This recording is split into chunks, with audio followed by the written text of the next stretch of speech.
in, everybody, to another episode of Sad Times, where I got my baritone and bass into it there.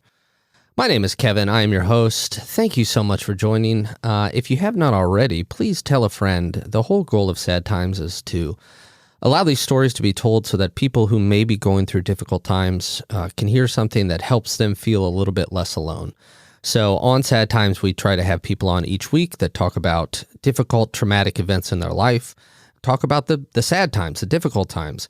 And we have these stories told because we do believe that these are universal. We all go through difficult times, and yet we don't talk about them as much. So that's what Sad Times is. We do have a website. It is www.sadtimespodcast.com. If you go there, you can register to be a guest, and also you can listen to all the episodes, read the blog, do all the good stuff. So sadtimespodcast.com.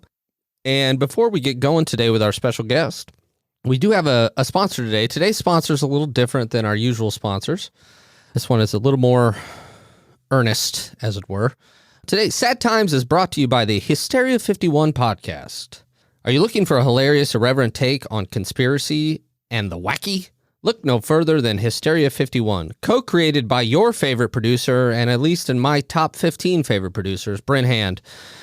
The show has had me on countless times, and I've learned more from Brent and David and John than I can share here. Please check it out. It's hilarious and a great listen each week. You can find it at hysteria51.com or wherever podcasts magically appear on your device. It is a great show. It's a lot of fun. Yay! That's the same bell that they use on Hysteria 51 that I have danced to. And insurance. And for that bell will be ringing anytime a guest talks about medical insurance being a piece of shit and fucking them. Okay. That last part, sorry about the cursing, Mom. All right, so there's going to be more. Let's get to our guest today. Very excited to have him. He is a man named Jason. Jason, how's it going, man? Good morning, gents. How are you? We are hanging in there. And yourself? Good, man. I'm good. I'm feeling all right. I'm on the right side of the ground today, so there you go. We just keep it moving. And where are you recording from? Currently, I am in New Jersey, but I was born and raised out in California. Kind of learned that California it's got its own medical insurance attributes. So I decided to head to the East Coast. And I think we're going to get into that a little bit. Medical insurance attributes. I like that. That's a good way to describe it. So you were born in California, raised there. Tell me, it's kind of a broad thing, but let's start with your childhood. Being born there, what was your childhood like? Kind of what tell us what you remember and kind of what you struggled with as you were coming up. Yeah, so from a very young, what I can remember of my youngest childhood, I was raised with a lot of love. Okay, so it's important to differentiate between the reality and my perception of everything we're about to talk about. But I was raised with a lot of love. But I was a boy that maybe required more or different type than that of what I got. And what I mean in that, my mom was very young when I was born, maybe not necessarily ready for a child. She was 19, in the 70s. That was young, not as commonplace as we may see nowadays. But I had been bounced around from mom to grandma, being helped or assisted, being raised by aunts and uncles. Never a father was never around. And I was always that kid that instead of looking around at all the love I had, I was noticing the love I didn't, and I was one of them kids that, I needed that father. I was looking for that void to be filled, and I would put other people in that role. I would put my uncle or my grandfather or whatever male figure, I would latch onto them, and, they did the best they could. My uncle at the time, as I'm referring to him, he was 16 at the time. He's not a father. Wow. He's as child as I am. Let's be honest, 16 years old is not a solid role model. It was a fantastically fun role model, but I would project my deficiencies onto any male that inserted themselves into my life. And at a very young age, I would start adapting um, personality traits that I saw in them. Like still to this day, sometimes when I laugh, I hear my uncle laugh, Huh. you know. Uh, but I never took a moment to ever think about who I was. It was just like, who do I need to be to get this love and attention from the people that I feel I'm lacking it from? So You yeah, know, it was about performing to get the performing might not be the right word, but doing what you felt to get the affirmation that you felt was lacking. correct. Yeah, Correct. and Yeah. it's as go ahead. Sorry. Well, I was just gonna say, like the behavior of looking for external stimuli to validate myself just played out for most of my life, to be perfectly honest. There was never any internal affirmations to myself. You know, it was always hurry up and find love or find acceptance or uh, find just friendship. Did you With feel all this. that those sorry to interrupt, did you feel that those No, internal affirmations, like if you were to say give yourself some kudos or whatever, that you weren't deserving or that you felt conceited or arrogant or that it was not polite, or was it just not something you even thought to do? it's not something I even thought to do, even to this day. I still have huge issues celebrating wins. You Hmm. know, like I mean, fast forward to my adult corporate life, and becoming the director of a company, I never went out to dinner to celebrate it. It just was like, hey, I'm ready. Let's do it. Like Right. I still to this day don't celebrate wins because I always feel like it's imposter syndrome full time. Like I can't, Hmm. I better hurry up and acclimate before somebody figures out I'm a phony. Yeah, I know that. I know that feeling for sure. And I think another thing too is I believe that you said from third grade on, every year you Yeah. went to a different school. Every year, So every year. And this is really where the external affirmations came in and the external stimuli is because every year I would either go live with a different family member or we would move. Even with my mother, we moved a lot. And every year I was the new kid in school. And in some instances, it was the jump from elementary to junior high into high school, right? But regardless, every year in elementary, I was in a different school. Every year in junior high, I was in a different school, and so on. Um, so every year it was the battle to make friends. Like, oh, okay. I mean, you don't walk in the door the popular kid, right? exactly. And so now you've got to, okay, am I the class clown? Is that what this class needs? Like even at a very young age, I would survey the room and figure out what's needed, right? I don't see a class clown, I'm gonna be that guy.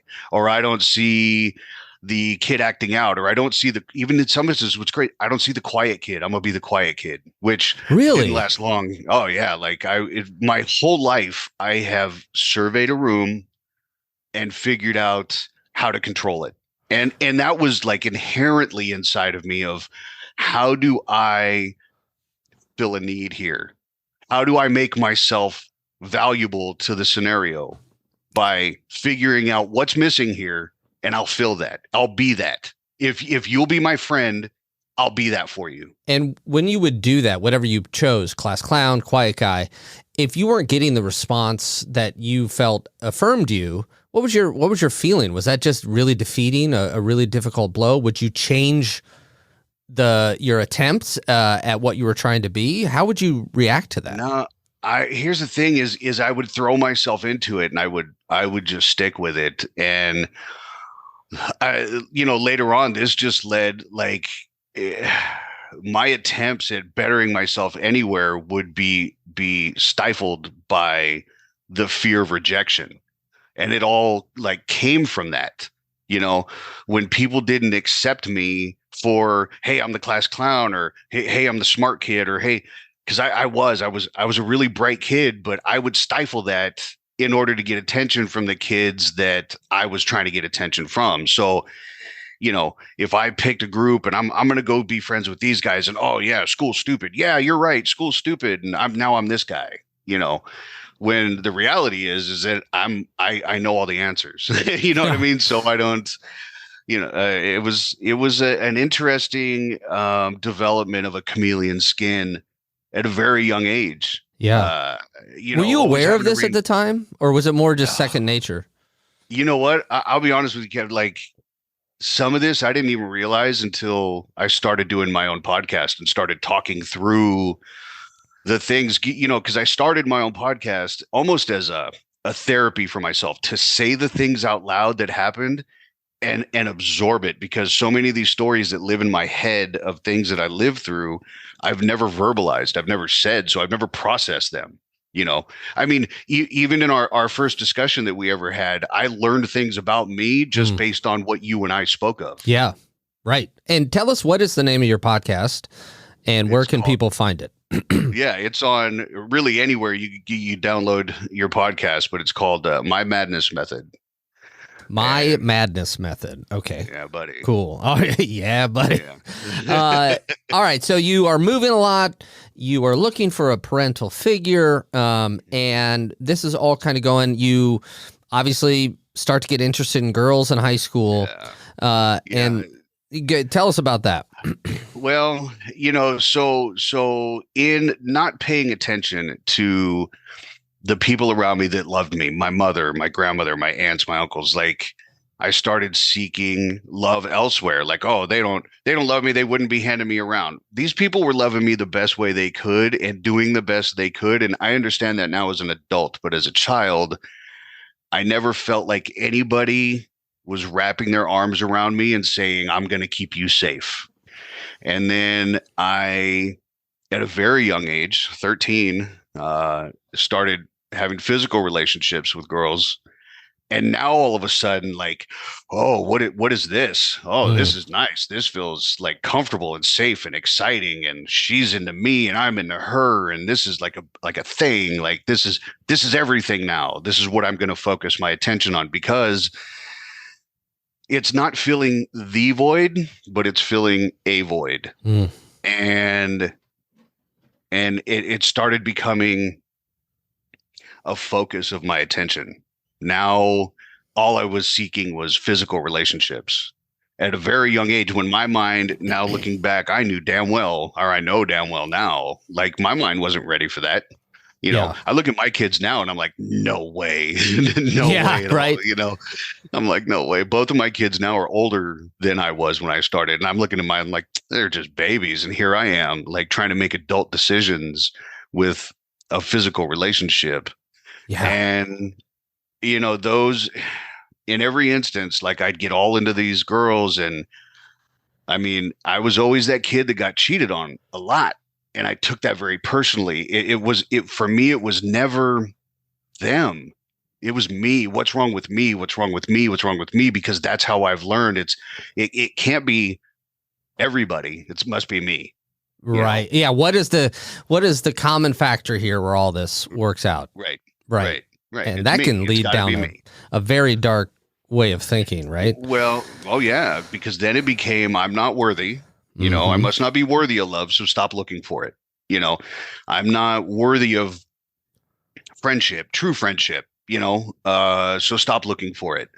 And then the high school years came along, and I did my best to apply myself. But again, in high school years, now you're awkward and you think you're a man and you're not. You want to be an adult, but you're still a child. And I found it easier as I high school hopped, um, that the easiest people to make friends with were the other people that felt the same way that I did.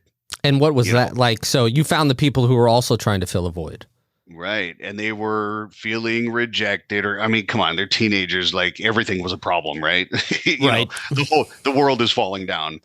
But I wasn't a jock, and I wasn't what I no longer considered myself to be smart, because I had let myself slide so bad. So I'm not interested in school. I'm not interested in sports. I'm not interested in any of the extracurricular school. So what do? You hang out with the kids at the park. And, by the age of honestly, until I turned just before the age of 17 was the first time I saw anybody pull weed out of anywhere. And I was like, oh, let me try this. And so now we're smoking weed and now we're drinking. And oh, hey, like I'm friends with all these people. Like we're cool. Everybody likes me. Like, I'm the guy that smokes cigarettes and I'll smoke weed with you and we'll get drunk together and we'll have a great time. And, you know, I'm that guy that'll like say the crazy things or do the crazy things, whatever it was, whatever the situation needed me to be, I was. And now here's this group that just accepts me. And it didn't matter what school I went to, that group always accepted me. So I stopped canvassing the rooms and I just looked for them. And then it sounds like too that the whole time up to this point where you find this group and you're drinking and you're smoking some weed and such, that your brain is just kind of going like crazy, right? Is your brain just constantly going? It's well, it took many years to realize that ADHD was a prevalent thing for me, which, maybe had it been addressed when I was much younger, maybe this was part of my perception issues of what was going on around me. It wasn't because of that I really felt that way. It was because my ability to perceive certain things was obstructed by this ADHD, which in the 70s, early 80s is go play outside, kid, which I mean, I still think, exercise and activity is a great thing for ADHD, but completely dismissing it at that age. My brain was always loud and obnoxious and self-deprecating, and it was just constant nonsense. And, it took me moving out. I had my own apartment when I was 17. Oh, wow. Yeah. My buddy Bub and I got an apartment together. I was just shy of 17. But I had a job, I had a car, I was doing all the right things. And then one of my buddies called up and was like, hey, you guys got to come over. You got to check this out. And excuse me. He had crank. And now what is crank? It's really stepped on amphetamines. Okay. Like it's just kind of like dirty. It's like the beginner's form of methamphetamine. Like it's got cut in it to some degree. It's mixed with, in some instances, I don't even know. Yeah.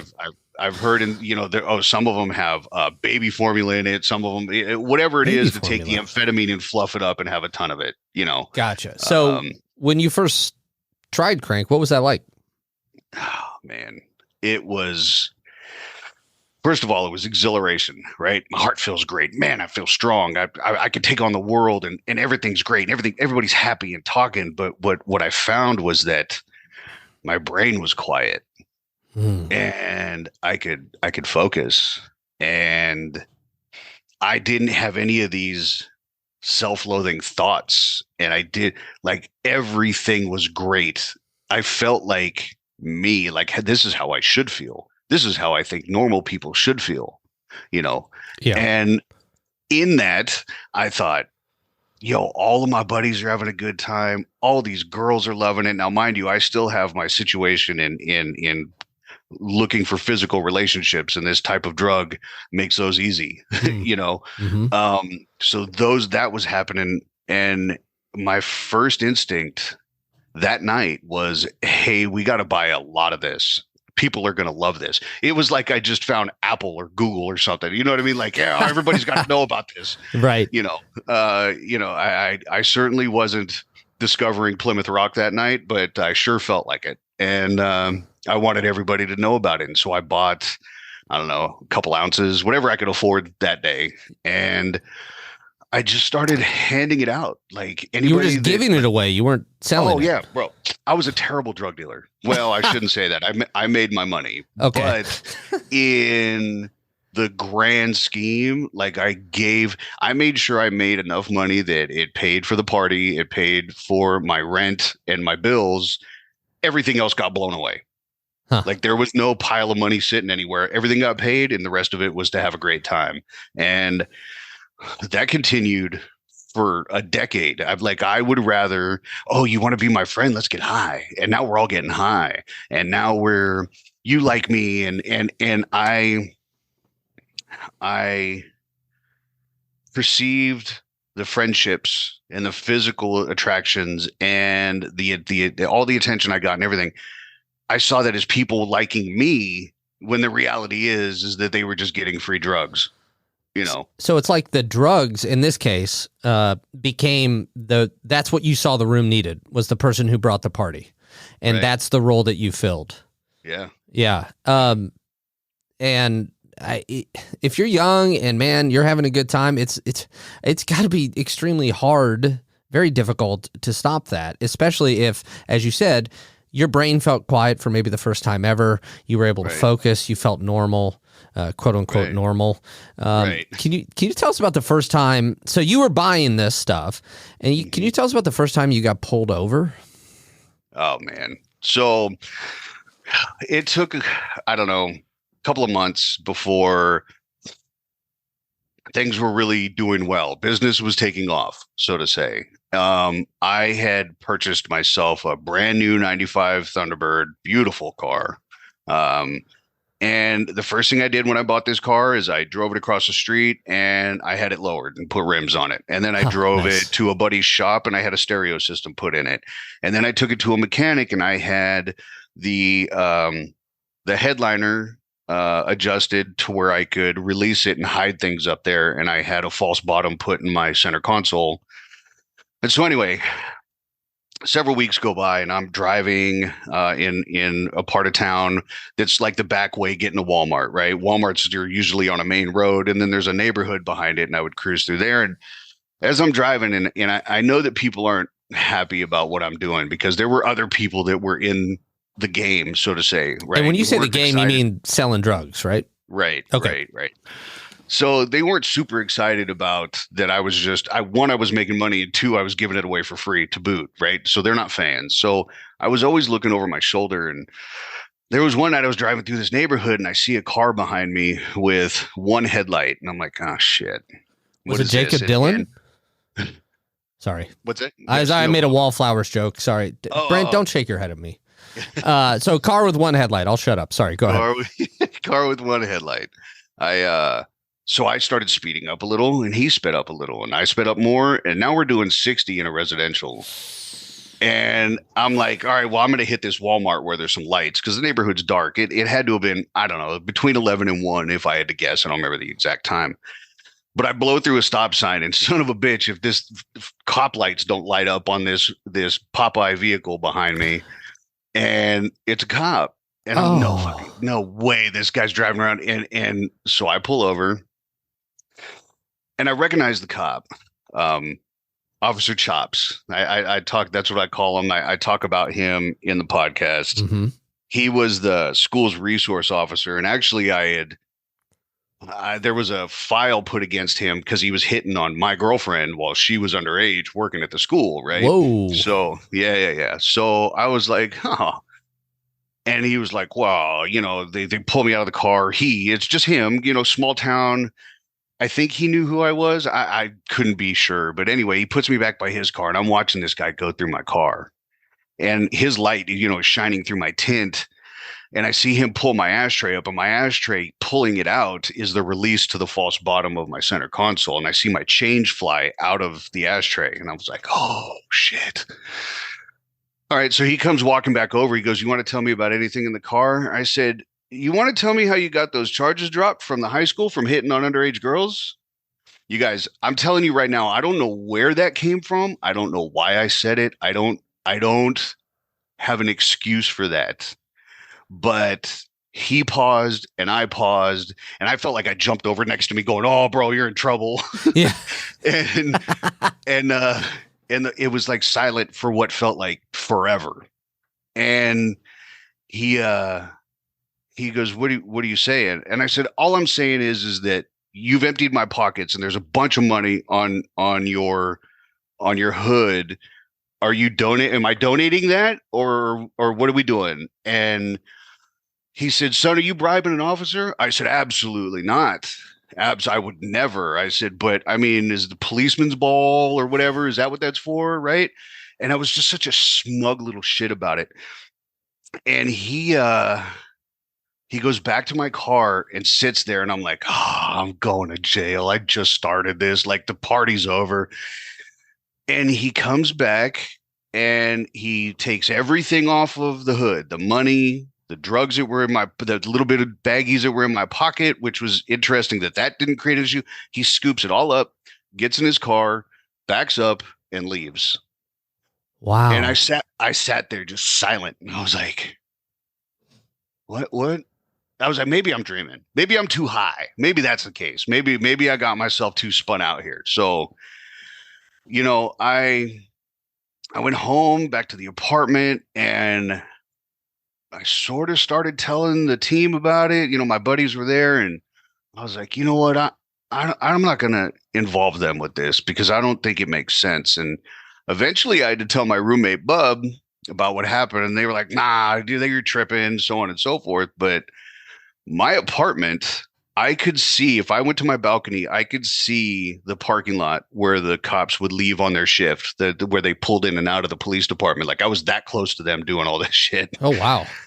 And there was one night where 3 squad cars pulled up in the parking lot in front of my apartment. And I was like, here it is. Here it goes. And I open up the door and they just walk in, and it was like silent. And they were like, where is it? And I was like, where's what? And now Officer Chops is the second guy in. The first guy coming in is like the watch-ish commander guy. I remember him. My exactly who he was is a little fuzzy for me, so I don't really jump in on detail about him too much. But the reality is that I had a whole bunch of money in the couch, and I pulled it out and I sat it on the table, and I'm like, "Wow, you're rolling the dice, bro. You're really tripping here." And the cop reached down and he picked up the money and he took a joint out of my ashtray, and they turned around and they left. Whoa. And I was like, how many policemen's balls are there? Wait, don't answer that. Right. Well, the reality is that my friends were there. They saw it happen. There's only a couple of them. Bub was there. I think Chris was there. Anyway, there was just a couple guys there. And they all looked at me like I was insane. And I was like, this is what I was trying to tell you guys the other night, but I didn't think you'd believe me. And so, business started evolving and rolling, and now there was a guy that the guy that first brought it to my buddy, that the delivery system, right? So this guy Bobby brought it to my friend Fat Kid. We call him Fat Kid in the podcast because that was his nickname. So Bobby and I became friends because I was kind of the guy with all the foot in the money and the whole thing, and there became this power struggle between he and I. And one night it started to inflate because there were some guys that owed us $80. Okay, $80, man, and Bobby just wanted to beat the shit out of these guys. And so we had them bring somebody that wanted to buy some drugs from us, had them bring them to the golf course. And from the golf course, we could see the entrance and the exit. So we knew if anybody was coming. And the cops pulled up right in the middle of this deal. Now we were letting them try it, and it was on a mirror. And at the time it was called peanut butter dope. And it was really only because it had the color resemblance of peanut butter. Is this still Crank? It's still Crank. Okay, yeah, gotcha. yeah. It's still Crank. So we see the cops pulling in, and we flip the mirror over on my floorboard. And I'm like, why would you do that? Like, I have light interior. Like, this is going to be seen. And this female cop comes up and has us all back away from the cars. And right as she's getting ready to go look in my car, Officer Chops pulls up and he's like, I got it. Back. And she's like, what are you talking about? He's like, I got it. And he came up and he took the towel that was over the mirror and put it on the hood of my car. He took the mirror, put it on the hood of the car, and he was like, we're clear here. And he put it all back. And the next day he showed up, and I had to make another donation. And how often was this going on? Anytime we did something stupid or illegal, donations had to be made.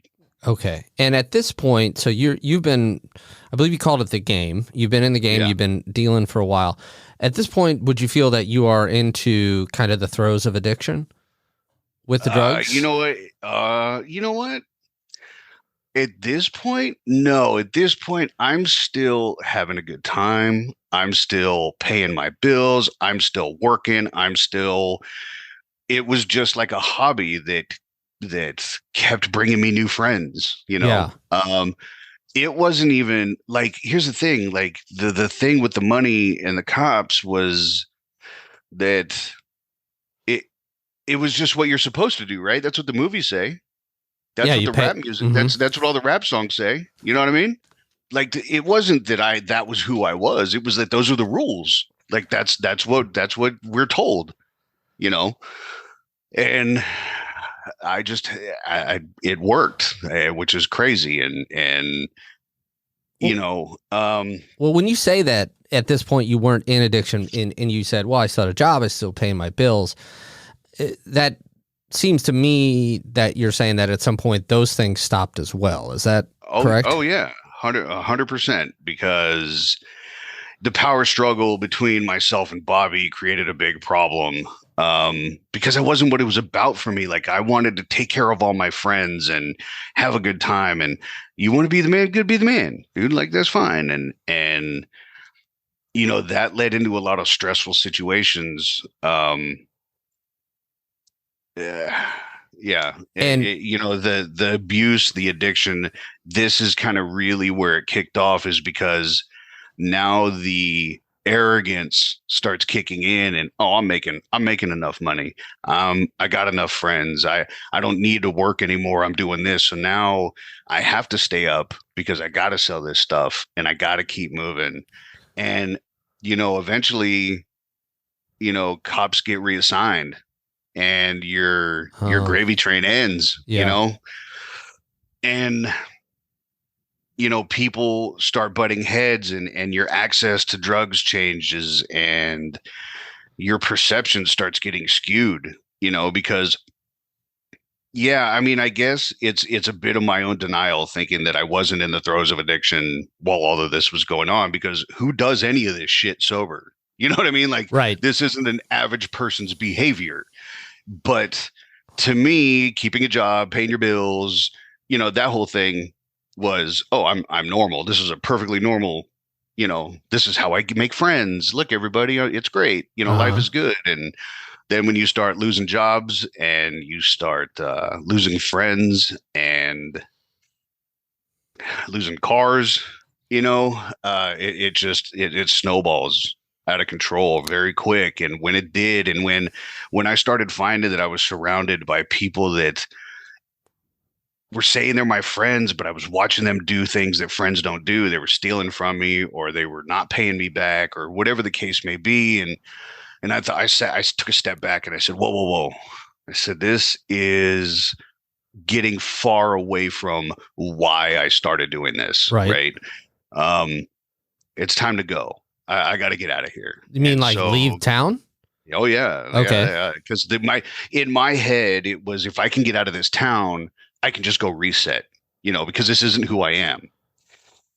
And so the girlfriend and I, we moved to Arizona. We're living in Phoenix, and I got a job, and I wind up working at a Coca-Cola plant.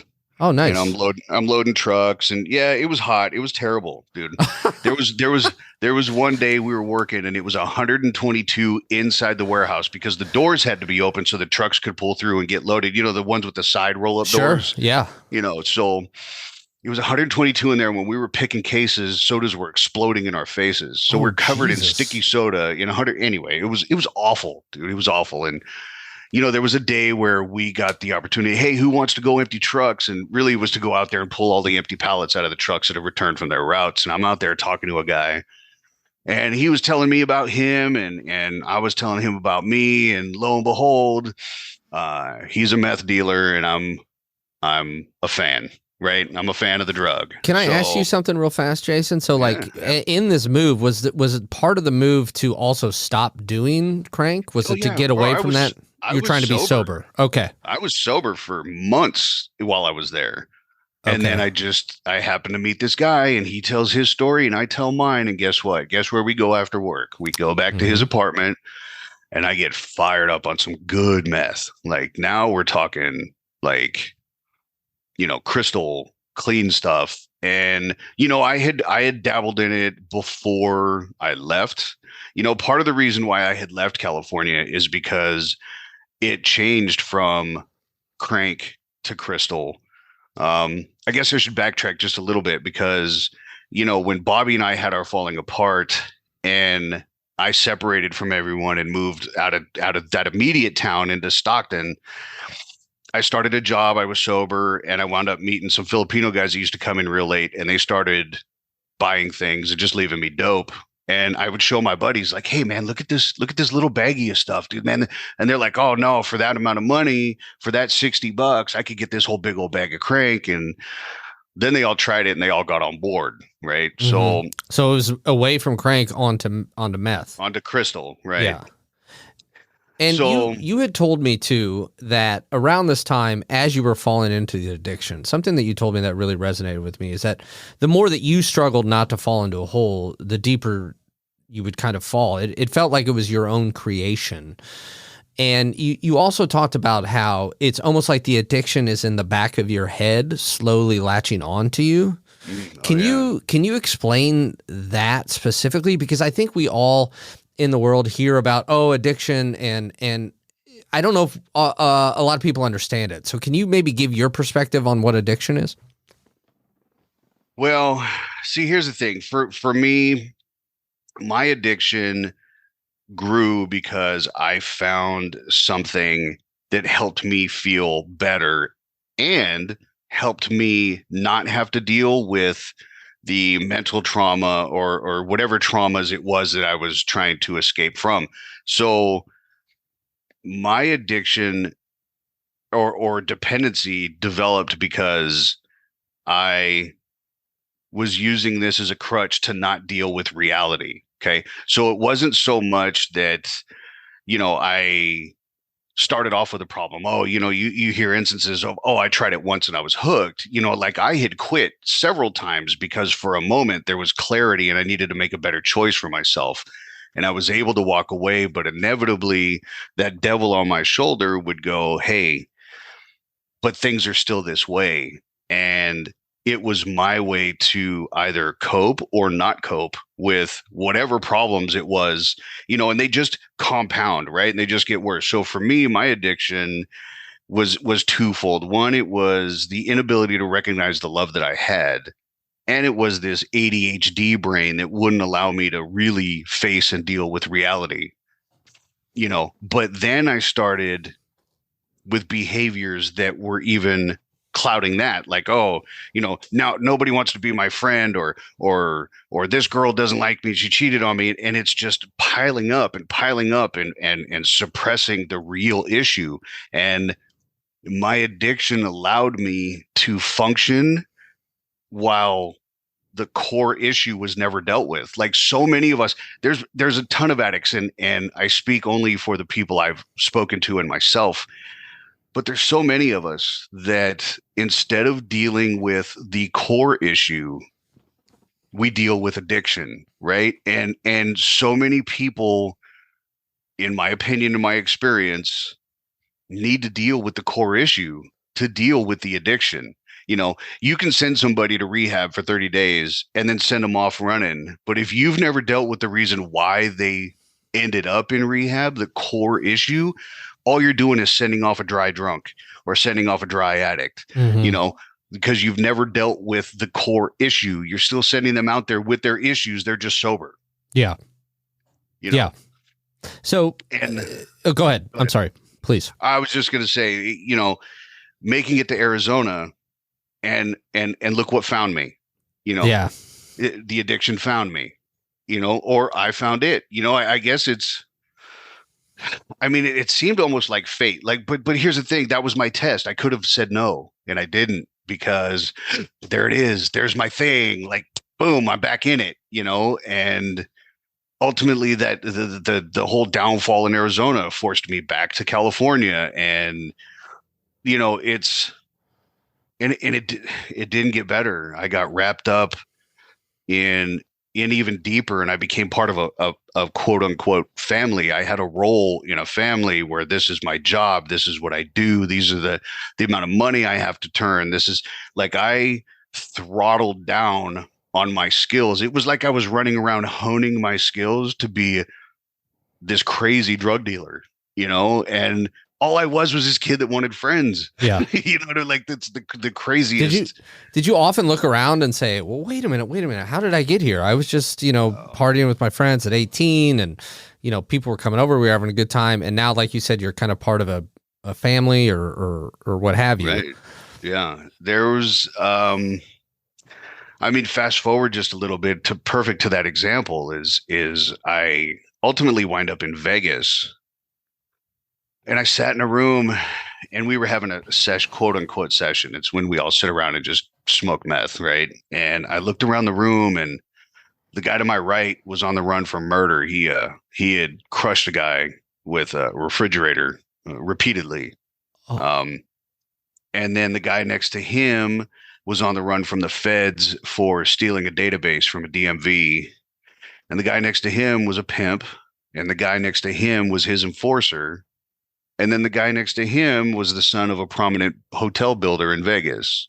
okay. And these were my friends. These were, but see, here's the thing, like, I didn't look at them like you're a murderer and you're a thief and you're a pimp and you're an abuser or whatever you want to call them. Like, I got to know these people, and I got to understand why they were in the position they were in. Now, every one of them made horrible decisions for themselves, but this is where I started to subconsciously, it started realizing, like, oh, these aren't murderers and addicts. And well, they are, but each one of these persons has a story that led them there. And this is what we got to get to the bottom of. These addicts are doing their best to survive for whatever reason, whatever decision that they made, whatever trauma they experienced that led them to the place that they're at, which then led to these other horrible decisions.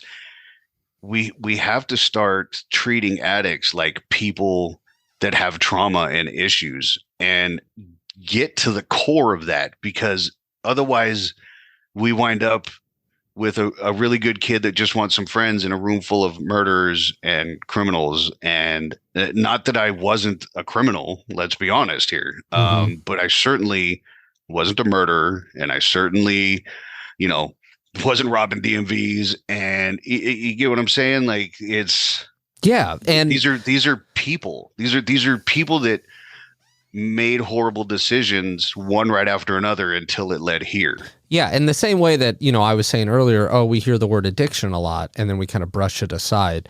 Right. I think it's the same way with addicts. Oh, well, that's some sort of, too often it's been seen as some sort of a moral failing or something Right. like that, which it is not. And as you were, with these people in that room, and these are the people you're kind of running with, you're back in the business, right? In Vegas? Oh, yeah. Oh, and again, I left California. I mean, there's a lot of story between A and B, but yeah, I mean, what's interesting, I started my podcast to tell the story about Vegas, and here I am 25 episodes deep in my madness method, and I'm not even in Vegas yet. Right. But So yeah, you're getting to the good part in your Right. podcast. You'll get there. Right. So I went to Vegas as, hey, why not? I'm young. I got nothing. Let's get out of here. Let's go start over again in Vegas. And it was like everything I did for the years leading up to Vegas was training for the show. You know what I mean? Everything I did was training to function in Vegas, because everything I learned, everything I did, and everything I was capable of was put to the test in Vegas. And the idea here was to get away from this. And here I am. And you're right back in it. I'm right back in it tenfold. And Tenfold. Now I'm dealing with, the Mexican mafia is involved here, the Chinese triads involved here. We got some bikers involved here. Like, I've got my fingers in everything here, and it happened fast. It happened. Like I hit the ground running because again, I can survey a room and I can tell what's needed. You know, So you're what's still doing that. that You're still Disney? being the class clown or whatever is Right. needed in the room. Right. Hmm. And but I'm also executing, you know, I'm also getting it done and pulling it off. So, and then again, just to kind of double down on the addiction thing, like, look, Vegas ran its course. I mean, I wound up homeless. I slept under the tongues of trailers for months. And like we had to hide. Like my girlfriend was with me through all of this. She's a rider, dude. Chick's crazy. She stuck around. She But slept under the tongues of trailers yeah, as well. yeah, babe. Every Okay. now and then we would get the opportunity to go to a quote unquote friend's house and we'd shower and stuff. And, Hmm. lo and behold, she wound up pregnant. And the day that she told me she was pregnant was the last day that I touched meth. And That I wow. just, yeah, And yeah, how long because ago was that? that was October 5th, 2005. Wow. Yeah. And so I had already started walking away. Like I was walking away from the dope game. Like now I don't have dope anymore. So I don't have friends. Now I don't have anywhere to stay. So sobriety was in part being forced onto me because I was trying to get away, but I would still find a way to get high. But there was no way I was going to do to my child what I felt was done to me. Right. There was no way. So that feeling of inadequacy and of not being wanted, there was no way I was letting my kid feel that. And so I found a way to get us home. We came home. I got to work. This job, that job, little jobs, clawed my way back up. Put my now wife through college. Then So I went your to girlfriend college. from Vegas that you were just referring to is your now wife. Oh yeah, Wow. yeah. And when you move back to California, you're off of meth, Yep. and what you were talking about earlier, when you're in a room with people who are your friends, but there's so many other things, but they're addicts because of unchecked trauma. When you stopped when you stopped with the meth, did you feel like unchecked mental health issues, that ADHD you've talked about, started coming back up again? And like, how did you deal with it then without the drugs? Well, that's interesting because I was so focused right then on doing the right thing for my now wife and child that it was milestone after milestone. It was better job, her college, my college, and then I got, promotion. And the one thing that translates on both sides of this pendulum is my addiction to meth was for recognition and friendship and development of relationships, right? And just being acknowledged as a human, right? I feel acknowledged and seen now. And when my professional career sort of plateaued with the company I was with, and I was no longer getting the raises weren't coming as fast and the promotions weren't coming as fast and frequent. And I stopped in my perception getting the recognition and acknowledgement that I was still seeking. Mm. The next thing I know, I'm going on business trips, but now we're just drinking a lot, right? Oh. And drinking just became my new meth because I tell you what, maybe if somebody had a bag of meth, I would have started banging that out again. You know what I mean? I would have started smoking my face away. But the reality is that alcohol was socially acceptable. Everybody was doing it. We were all about the same age. We were overindulging, but them, it was business. And then they go back home and they go back to business. For me, it was again making me feel better. It was making me feel appreciated because I'm the guy signing all the bills at the bar. I mean, Yeah. there was one night where I opened up the bar. I signed a $14,000 bar bill. Okay. Brent was there? Just kidding. Brent, he might have been. I wasn't IDing anybody. Okay. I just opened up the bar. $14,000? Yeah. Wow. Or actually it was like 14.7, something like that. Yeah. And Okay, so that's going to give you everything that you want, at least on the surface, right? Everybody's like, oh my God, Right. thanks for the drinks. Oh, this is great. Right. Blah, blah, blah. Oh, and then the next day, Jay, hey, and now Yeah. I'm everybody's friend again. And now I'm finding a way in because now other people at other facilities in the same company are reaching out. Oh yeah, Jay's great, so on and so forth. And now we're picking up steam again. Yeah. Now we got people outside of just where I work talking about me, and now it's coming again. But unfortunately, now I have a drinking problem Now, let me ask you because, this, Jason, because sorry again to interrupt you. yeah. As you're going down and, getting yourself a drinking problem, as it were, did you realize that you were on the same track that you had been with the meth, or because drinking is so prevalent and socially acceptable, were you able to deny it to a point, or did you kind of know I'm in trouble again? Do you want to know exactly when I correlated the meth use to the alcohol use is when you and I did our first conversation. Whoa. What, when we had our prep call? Yep. That was No the first shit. time. That's the first, like I sat here after our call and just reflected, like it was like epiphanous that, and again, like I'm on this journey, like I'm doing this podcast because I want people to hear the journey and I want them to experience it with me because the reality is that, we as addicts and drunks and drug users, and we sit in these rooms and we watch these TED Talks of these people that, oh, I was a millionaire and then I lost everything and now I'm a millionaire again. Like, how do I relate to that? I don't.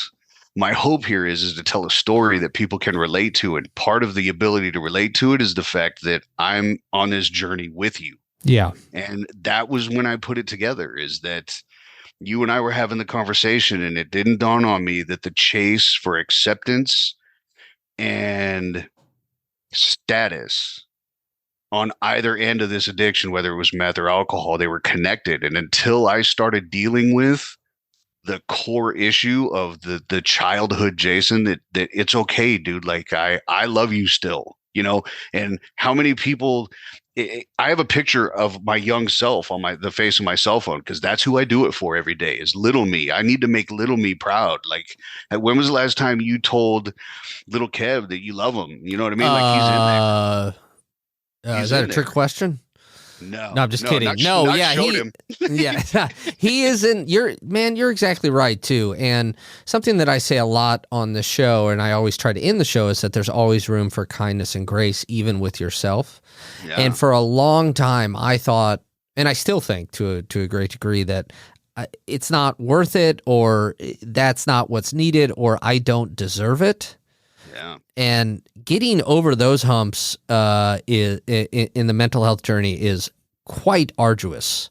yeah. And Well, go ahead. go ahead. Go No, ahead. I was just gonna say that, you know, people have a tough time doing, what is it? Edward Smalley? What's his name? Anyway, Oh, Stuart Smalley? Stuart Smalley. Yeah. Yeah. Everybody has troubles giving self affirmations to the adult you. Never mind the adult you, because here's the one thing that I've faced. I'm the same person inside my head that I was when I was 14 years old. It's just I follow a few different rules, and I just have an older shell. Hmm. But that's who I'm doing this for. Like, you don't have to affirm anything to the adult you. What I think we should be doing is act like 5-year-old you is standing in front of you, and how are you doing them service by what you do every day? Because that's you. Like, you have to live up to the promises to only you. So who are you more likely to live up to promises to, the adult that you're staring at in the mirror that you can find flaws with, or the 5-year-old version of you that you just want to hug and hold and protect? Because that's who this is for. you know that's who we should be doing this for. I think that's really well said, and I think that, and also that makes me think when you're thinking about 5-year-old you, right? Let's go back to when you were in middle school and high school, and you would go in and you would think about the room and how I can please everybody in the room, and how Right. can I control all that. Right now, what you're doing is you're focusing on one child, yourself, and that's so much easier to grasp and so much easier to achieve. Whereas when you're trying to kind of run the room or whatever it may be, you're trying to hold the whole room together when you're not Right. paying any attention to yourself. Right. And so now it's our jobs as adults to give that child that wanted all the attention, sole attention. Like, I've got you, because that little kid is still in there. You know, You have a memory from when you were 5 years old or 6 or 7. You have a memory, and that's because little you is still in there, you know? So protect it. Protect that version of you. You know, what value is tearing yourself down at the age of 40, whatever, 30, whatever? What value are you giving to 5 year old you? How are you going to explain that to 14-year-old you? Hey, buddy, look at where we're at, because that's sad. And that's what we need to help people deal with, those core issues, because right now they don't even, that little version of themselves, as they're in their addiction and then in the throes of despair, they don't even know that that little version of them is alive, because they've got them so stifled. It got, for me, my drinking got so bad. There was two moments. There was a moment in Vegas that I accepted that I was going to die an addict, and I told my now wife, "You have to leave me here. This is where I die." And she did not leave me. Okay. Wow. And then there was a moment in my drinking, the day I got a DUI, where I blew a .38, and I was on my way to commit suicide because Let me stop for a second. I'm so sorry. I don't mean to undercut the suicide, but you said .38? Yeah. Yeah. Wow. Yeah. Okay. And you were on your way to take your own life. Yeah, I had picked out a tree on a road that was desolate, so nobody would show up in case I survived the impact. I would bleed out or whatever. Like, I knew the tree, I knew the speed, I knew the angle. That's where I was headed. Actually, I was headed to my uncle's house, and I knew I was too drunk to get there, so I turned around and realized today's the day, and I headed back, and I got pulled over that day, and I pulled over, and I got arrested, and I don't remember any of it, but I woke up in the drunk tank, and I was like, yeah, this tracks. And ever since then, it's been this evolution to you and I sitting here today, because I was done. There are 2 times in my life that I accepted death. And by the grace of God, I had my wife and these police officers that came back the next day. One of them was off, but he came back to check on me, and he told me, he was like, "You're one of the nicest people I've ever arrested," which was funny, because he was like, "Do you remember smacking my partner on the ass and telling him good game?" And I was like, "Oh my God, no." And they were like, "Yeah." They were like, "I'll tell you, if we didn't smell it on you and the bottle wasn't on the passenger seat, we would have never known you were drunk." Wow. Yeah. And so that's when you quit drinking?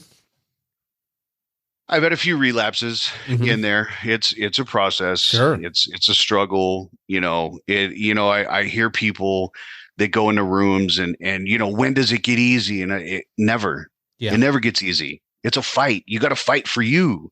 Now, the fight gets a little simpler because it doesn't constantly live in the front of your brain. It sort of moves to the back and is just sitting there waiting for an excuse, just waiting for it. And so in that aspect, it gets easier, but it never gets easy. And it's never better, right? Like, you've done some damage. And if you get sober, and God bless you if you have, but the reality is that, have you dealt with the reasons that you drank or got addicted? Have you dealt with those? And I believe you and I spoke in our first call about it a little bit, but there are people that have perfect upbringings. Let's just say, quote unquote, perfect upbringings, but they find themselves defined by their income or their job title or their marriage or whatever.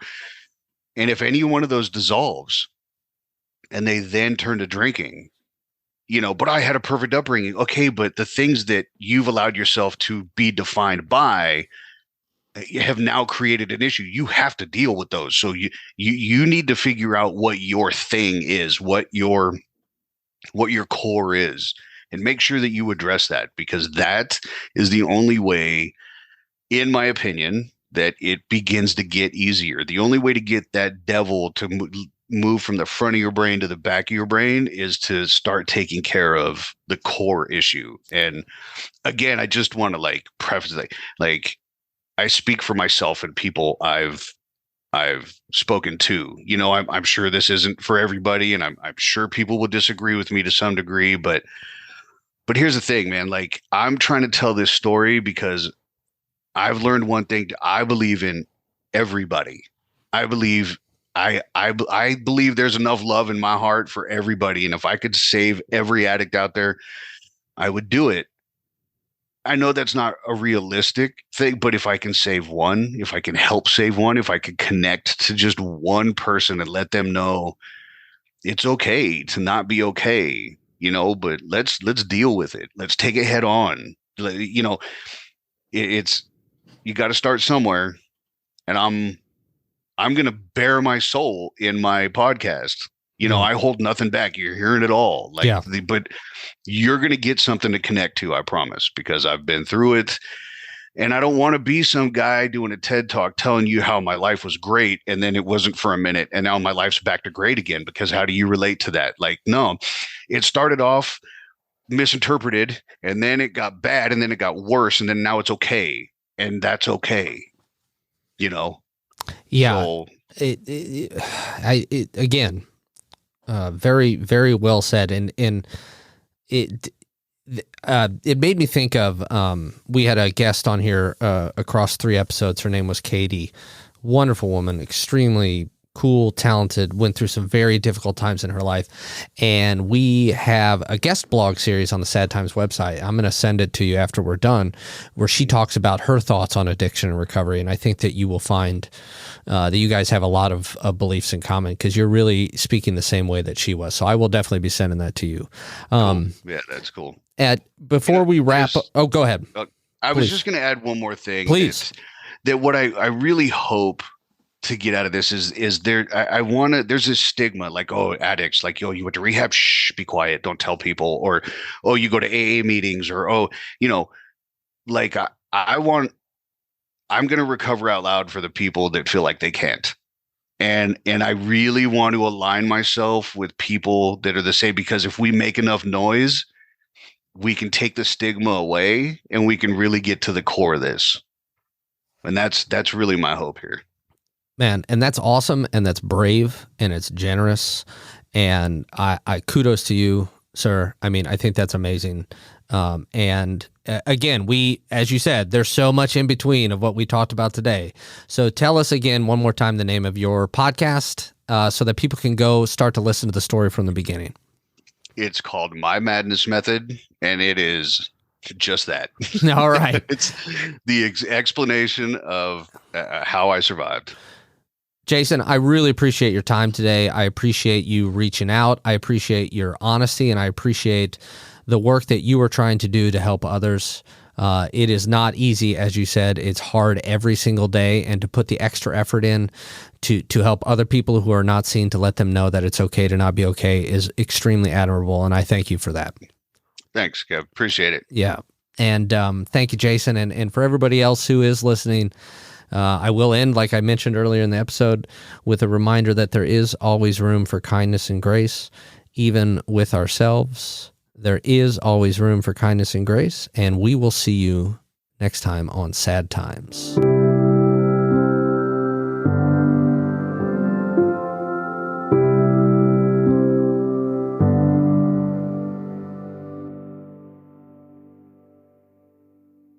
You've been listening to A Fourth Hand Joint.